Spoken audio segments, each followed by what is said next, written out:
toy ny hoe manofy ratsy fa omaly toy izao ianao salama tsara.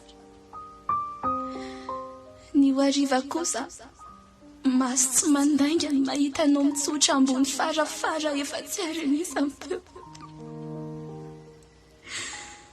Tsy mitombona amiko ny zavatra miseho saingy indrisy anefa. Tranga tena izy afahako milefa ny fandaozanao. Neny mamitiako nomenao lamosina le zao tontolo zao ny arahantsika roa tsy sedra fiafina. Ianao le plazamiko hoe mitany sombony aiko afersy mamina tsy dia azo anteherana. Ao aoriana izao misy tany fanaperana efa miandry asika. Neny tonga izay ianao hoe honoary neny hitanao izay dady amin'izanareo.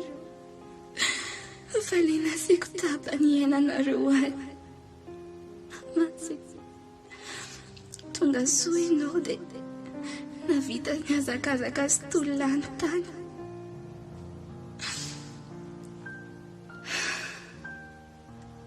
Falezanako mantra kotsany tomande tsy malala izay afitsiko ny sentony eto akory.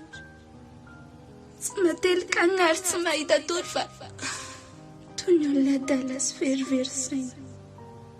Tsy mety manaiky hoe lasa tsy hiverina ilay anina antenaina le renitsiny.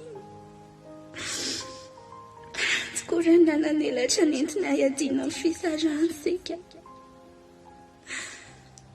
Toy izay aho efa lasa efa tafapita ny olo-pahafatesana mahery fanoja. Angamba akory ny resy anao rery monja no nandao ny akanya. Azo tompy safidy ade manao ny fandaharana nefa efa manomana ny diako ho any.